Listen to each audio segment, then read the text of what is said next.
बहादुर साहबजादे ने कहा, जब हम हक पर हैं तो ऐसी मौत की हमें कोई परवाह नहीं। आपने फरमाया, खुदा ताला तुम्हें वो जज़ाए खैर अता फरमाए जो किसी बेटे को उसके बाप की तरफ से मिल सकती हो। जब आपका काफिला नैनवा में पहुंचा तो कूफा की तरफ से एक सवार आता दिखाई दिया। सब ठहर कर उसका इंतजार करने लगे। वो आया तो इमाम अली मकाम की तरफ मुतवज्जा नहीं हुआ। वो आया तो इमाम अली मकाम की तरफ मुतवज्जे नहीं हुआ। हुर को सलाम किया और उसको इब्ने ज़ियाद का खत दिया जिसमें लिखा था कि हुसैन को आगे बढ़ने से रोक दो और उन्हें चटियल मैदान में उतरने पर मजबूर करो जहां कोई पनाह की जगह ना हो और ना पानी हो। मैंने कासिद को हुक्म दिया कि वो तुम्हारे साथ रहे ताकि तुम्हारी कारगुजारी की हमें इतला दे रहे और तुमसे अलग ना हो जब तक हमारे हुक्म पर अमल ना हो जाए। हुर ने इमाम और उनके साथियों को खत के मजमून से मुतले किया। हजरत ने फरमाया, अच्छा हमको जरा आगे बढ़कर सामने वाले गांव में ठहरने तो दो। हुर ने कहा, हमें तो चटियल मैदान में ठहराने का हुक्म दिया गया है और निगरां हमारे साथ है। इब्ने ज़ियाद को हमारे तर्ज अमल की इतला कर देगा। हुर के इस जवाब पर हजरत इमाम के साथियों में जोश पैदा हो गया। हजरत ज़हीर ने कहा, या इब्न रसूलिल्लाह, इनसे जंग कर लेना हमारे लिए आसान है बनिस्बत उन लोगों के जो इनके बाद आएंगे, इसलिए कि वो इतने होंगे कि हमको उनसे मुकाबले की ताकत ना होगी। मगर हजरत ने फरमाया, हम अपनी तरफ से जंग नहीं करेंगे, हम अपनी तरफ से जंग की इब्तिदा नहीं करेंगे। फिर आपने हुर से फरमाया, अच्छा कुछ तो चलने दो। हुर खामोश रहा और आप बाईं तरफ चल पड़े। अभी आप थोड़ा सा चले थे कि हुर के सिपाहियों ने आकर रोक दिया और कहा, बस यहीं उतरिए, यहीं उतर पड़िए, फुरात यहाँ से दूर नहीं है। आपने पूछा, इस जगह का नाम क्या है? लोगों ने कहा, इसका नाम करबला है। इस लफ्ज को सुनते ही आप घोड़े से उतर पड़े।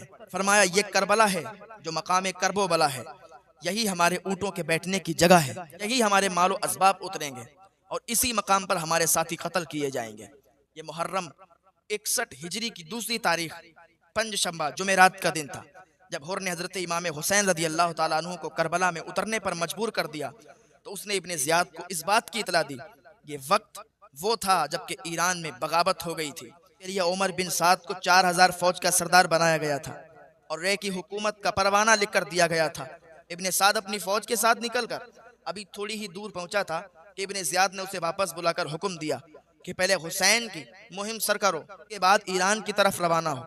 उमर हजरत साद बिन अबी वक्कास रज़ियल्लाहु ताला अन्हु जो सहाबी रसूल और अशरा मुबशरा में से हैं, उनका बेटा था। वो नवासे रसूल हजरत इमाम हुसैन रज़ियल्लाहु ताला अन्हु की फजीलत से खूब वाकिफ था। इसलिए उसने इब्ने ज़ियाद से कहा कि मुझे इस अमर के लिए ना भेजें, मुझे इस काम के लिए ना भेजें। इब्ने ज़ियाद ने कहा, अगर हुसैन के मुकाबले के लिए नहीं जाते हो तो फिर रे की हुकूमत से दस्तबरदार हो जाओगे। इब्ने साद ने इस मामले पर गौर करने के लिए 1 दिन की मोहलत चाहिए। फिर आखिर दुनियावी हुकूमत की लालच में आकर इमाम अली मकाम से मुकाबले के लिए तैयार हो गया। ये सब दुनियावी लालच के लिए हुआ था। वही 4000 की फौज जो मुल्क ईरान जाने के लिए तैयार थी, उन्हें साथ लेकर तीसरी मुहर्रम को करबला पहुंच गया और फिर बराबर सिपाही पहुंचते रहे, यहाँ तक कि इब्ने साद के पास 22,000 का लश्कर जमा हो गया। कितनी हैरत की बात है कि हजरत इमाम अली मकाम के साथ कुल 82 आदमी हैं, जिनमें बीवियां और बच्चे भी हैं, और फिर जंग के इरादे से भी नहीं आए थे, इसलिए लड़ाई के सामान भी नहीं रखे थे। मगर अहले बैत नबूवत की शुजाअत और बहादुरी का इब्ने ज़ियाद के दिल पर इतना असर था कि उनके मुकाबले के लिए 22,000 का लश्कर जर्रार भेज दिया। 2 गुनी, 4 गुनी, 10 गुनी तो क्या 100 गुनी तादाद भी काफ़ी नहीं। कूफा के तमाम काबिल जंग करने वाले करबला में भेज दिए गए। उसके बावजूद लोगों के दिल खौफजदा हैं और जंग आजमा दिलावरों के हौसले पस्त हैं। आखिर मजबूरन उनको ये फैसला करना पड़ा कि लश्कर इमाम पर पानी बंद कर दिया जाए, तब उनका मुकाबला किया जा सकेगा। इब्ने साद ने 500 सवारों को नहर फुरात के किनारे इर्द गिर्द लगा दिया। मुकर्रर कर दिया कि इमाम और उनके साथी पानी की एक बूंद ना ले सके। ये वाक़या हजरत इमाम अली मकाम के शहीद होने से 3 दिन पहले का है। इब्ने साद ने हजरत इमाम के पास आदमी भेजा कि उनसे पूछो वो यहाँ क्यों आए हैं और क्या चाहते हैं। आपने जवाब दिया कि तुम्हारे शहर कूफा के लोगों ने खुतूत लिखकर मुझे बुलाया है, अब अगर मेरा आना पसंद नहीं है तो मैं वापस चला जाऊं। इब्ने साद ने अपना सवाल और हजरत का जवाब लिखकर इब्ने ज़ियाद को भेज दिया। उसने इब्ने साद को जवाब में लिखा कि तुम हुसैन और उनके तमाम साथियों से कहो कि वो यजीद की बैत करें, अगर वो बैत कर लेंगे उसके बाद हम जो मुनासिब समझेंगे करेंगे। इब्ने साद को जब ये खत मिला तो उसने कहा कि मैं समझ गया। इब्ने ज़ियाद को अमन और आफियत मंजूर नहीं, हज़रत इमाम अली मकाम ने इब्ने साद को पैगाम भेजा कि आज रात हम तुमसे मिलना चाहते हैं। इब्ने साद ने यह बात मान ली और रात के वक्त 20 सवारों के साथ दोनों लश्करों के दरमियान आया। आप भी 20 सवारों के साथ तशरीफ ले गए। फिर दोनों ने अपने अपने साथियों को अलहदा कर दिया और तन्हाई में देर तक गुफ्तगू करते रहे। आखिर में हज़रत इमाम ने फरमाया कि 3 बातें पेश करता हूँ, उनमें से तुम जिसे चाहो मेरे लिए मंजूर कर लो। नंबर 1, जहाँ से मैं आया हूँ वहीं मुझे वापस चले जाने दो। नंबर 2, मुझे किसी सरहदी मकाम पर ले चलो, मैं वहीं रहकर वक्त गुजार लूंगा। नंबर 3, मुझको सीधा यजीद के पास दमिश्क की तरफ जाने दो। इत्मीनान के लिए तुम भी मेरे पीछे पीछे चल सकते हो। मैं यजीद के पास जाकर उससे बराह रास्त अपना मामला तय कर लूंगा, जैसे कि मेरे भाई हजरत हसन ने अमीर मुआविया से तय किया था। हजरत इमाम हुसैन रज़ी अल्लाह ताला अन्हु का रवैया इतना नरम और सुलझा हुआ था कि इब्ने साद ने इकरार किया कि आप सुलह के रास्ते पर हैं, और उसने बहुत खुश होकर इब्ने ज़ियाद को लिखा कि खुदाए ताला ने आग का शोला बुझा दिया और इत्तेफाक की सूरत पैदा फरमा दी और उम्मत के मामले को सुलझा दिया। फिर इमाम अली मकाम की पेश की हुई तीनों बातें तहरीर की और आखिर में अपनी राय भी लिखी कि अब इख्तलाफ की कोई वजह नहीं है और अब इस मामले को ख़त्म होना चाहिए। इब्ने ज़ियाद ने ख़त पढ़कर कहा कि यह तहरीर ऐसे शख्स की है जो अपने अमीर का खैर ख्वाह और अपनी कौम का शफीक है। अच्छा, मैंने मंजूर कर लिया।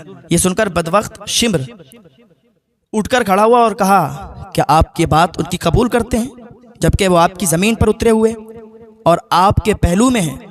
वल्लाह अगर वो आपकी इताअत के बगैर यहाँ से चले गए, वक्त और गलबा उनके लिए होगा और आजिज़ी और कमज़ोरी आपके लिए। मेरी राय में उनकी ख्वाहिश कभी नहीं मंजूर करनी चाहिए, इसलिए कि ये बहुत बड़ी ज़िल्लत और कमज़ोरी की निशानी है। होना ये चाहिए कि वो और उनके तमाम साथी आपके हुक्म पर सर झुका दें। फिर अगर आप उन्हें सज़ा दें तो आपको उसका हक है, और अगर माफ़ कर दें तो उसका भी आपको इख्तियार है। रही इब्ने साद की बात, तो खुदा की कसम मुझे तो ये मालूम हुआ है कि हुसैन और वो रात रात बैठे बातें किया करते हैं। शिम्र खबीस की इस फितना परवर तकरीर से इब्ने ज़ियाद की राय बदल गई। कहा, तुमने बेहतरीन मशवरा दिया है। और फिर इब्ने साद को लिखा कि मैंने तुम्हें इसलिए नहीं भेजा है कि तुम हुसैन के बचाने की फ़िक्र करो और सिफारशी बनकर उनकी सलामती चाहो। देखो, अगर हुसैन और उनके तमाम साथी मेरे हुक्म पर सर झुका दें तो उनके मेरे पास पहुंचा दो, और अगर ना माने तो सबके सर काट कर मेरे पास भिजवा दो। हुसैन की लाश पर घोड़े दौड़ा दो, इसलिए कि वो उसी के मुस्तहिक हैं। अगर तुम्हें ये मंजूर न हो तो हमारा लश्कर शिम्र के हवाले कर दो, वो हमारे हुक्म पर पूरा अमल करेगा। ये ख़त उसने शिम्र के सुपुर्द किया और बानी कह दिया कि अगर इब्ने साद मेरे हुक्म पर अमल न करे तो पहले तुम उसका सर काट कर मेरे पास भिजवा देना। इब्ने साद ने जब ये ख़त पढ़ा तो शिम्र से कहा कि कमबख्त, तुमने ये क्या किया? खुदा तुझे गारत करे, तू मेरे पास ये क्या लाया है? खुदा की कसम मैं समझता हूँ कि तूने ही इब्ने ज़ियाद को मेरे मशवरे पर अमल करने से रोक दिया और इस बात को बिगाड़ दिया कि जिसके बनने की उम्मीद थी। खुदा की कसम हुसैन कभी इब्ने ज़ियाद के सामने सर नहीं झुका सकते। शिम्र ने कहा, इन बातों को छोड़ दो और ये बताओ कि दुश्मन को कत्ल करोगे या लश्कर मेरे सुपुर्द करोगे? इब्ने साद, जो दुनिया पर जान देने वाला और बदवक्त अजली था, उसने कहा, मैं लश्कर तुम्हारे सुपुर्द नहीं करूँगा, बल्कि ये मुहिम मैं खुद ही सर करूँगा। उसने फ़ौरन हमला का हुक्म दिया। ये मुहर्रम की 9वीं तारीख जुमेरात का दिन और शाम का वक्त था। हज़रत इमाम अली मकाम नमाज असर के बाद खेमे के दरवाजे पर तलवार का सहारा लेकर घुटनों पर सर रख के बैठे हुए थे कि आपकी आंख लग गई थी। फ़ौज के शोर-गुल की आवाज़ सुनकर आपकी बहन हज़रत ज़ैनब रज़ी अल्लाह ताला अन्हा पर्दे के पास आईं और आपको जगाकर कहा, देखिए दुश्मन के फ़ौज की आवाज़ बहुत नज़दीक से आ रही है। आपने सर उठाया और फरमाया, मैंने अभी रसूलुल्लाह सल्लल्लाहु अलैहि वसल्लम को ख्वाब में देखा। हुजूर ने मुझसे फरमाया, तुम हमारे पास आने वाले हो। हज़रत ज़ैनब ये ख्वाब सुनकर बेकरार हो गईं और रोते हुए कहा, हाय मुसीबत। आपने फरमाया, सब्र करो, खामोश रहो, अल्लाह मालिक है। फिर इमाम ने हज़रत अब्बास से फरमाया, पूछो इस वक्त हमले का सबब क्या है? हज़रत अब्बास फ़ौज के सामने आए और पूछा। जवाब मिला, इब्ने ज़ियाद का हुक्म है कि आप लोग उसकी इताअत करें और या तो लड़ने पड़ने के लिए तैयार हो जाएं। हज़रत अब्बास ने उनके जवाब से इमाम अली मकाम को आगाह किया। आपने फरमाया, उनसे कहो कि एक रात की मोहलत दें ताकि आज रात भर हम अच्छी तरह नमाज पढ़ लें, दुआ मांग लें, तौबा और इस्तिग़फ़ार कर लें। खुदाए ताला खूब जानता है कि मैं नमाज और दुआ इस्तिग़फ़ार से कितनी मोहब्बत रखता हूँ। जब हज़रत अब्बास ने फ़ौज के दस्ते से कहा कि हमें एक रात की मोहलत दी जाए तो उन्होंने ये बात मान ली।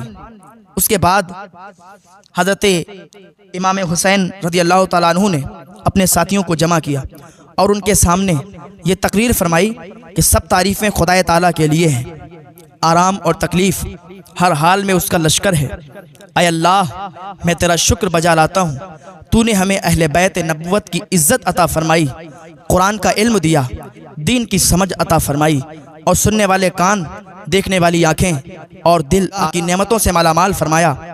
उसके बाद हज़रत ने फरमाया, मैं दुनिया में किसी के साथियों को अपने साथियों से ज़्यादा वफ़ादार और बेहतर नहीं जानता और ना किसी के घर वालों को अपने घर वालों से ज़्यादा नेकूकार और सुलह रहमी करने वाला देखता हूँ। खुदाए ताला तुम सबको मेरी तरफ जज़ाए खैर अता फरमाए। सुन लो, मैं यकीन रखता हूँ कि उन दुश्मनों के हाथों कल हमारी शहादत है। मैं तुम सबको बखुशी इजाज़त देता हूँ कि रात का अंधेरा छाया हुआ है, इसी में जहां तुम लोगों का जी चाहे चले जाओ, मेरी तरफ से कोई तुम पर इल्ज़ाम नहीं है। ये लोग मेरे कत्ल के लिए लगे हुए हैं, मेरा कत्ल करना चाहते हैं। जब मुझे कत्ल कर लेंगे तो फिर किसी दूसरे की तरफ मुतवज्जे नहीं होंगे। इमाम अली मकाम की ये तकरीर सुनकर सबसे पहले हज़रत अब्बास, फिर आपके दूसरे भाई, बेटे, भतीजे और भांजे सब ने बैक ज़बान कहा, क्या हम इसलिए चले जाएं कि आपके बाद जिंदा रहें? खुदा हमें ऐसा बुरा दिन ना दिखाए। इमाम हुसैन रज़ियल्लाहु ताला अन्हु ने पुकार कर कहा, ऐ औलाद अकील, मुस्लिम का कत्ल होना तुम्हारे लिए काफ़ी है, तुम चले जाओ, मैं इजाज़त देता हूँ। उन लोगों ने कहा, खुदा की कसम, ये हमसे हरगिज़ नहीं होगा कि हम चले जाएं, बल्कि हम आपके साथ दुश्मन से मुकाबला करेंगे, यहाँ तक कि अपनी जानें आप पर कुर्बान कर देंगे। खुदा ताला हमें वो ज़िंदगी ना दे जो आपके बाद हो। हज़रत मुस्लिम बिन औसजा असदी खड़े हुए और कहा, हम आपको छोड़कर चले जाएं, ये हमसे हरगिज़ नहीं हो सकता। खुदा की कसम, मैं उन दुश्मनों से नेज़े के साथ जंग करूंगा, यहाँ तक कि मेरा नेज़ा उनके सीनों में टूट जाए। तलवार चलाऊंगा तक उसका कब्ज़ा मेरे हाथ में रह सकेगा।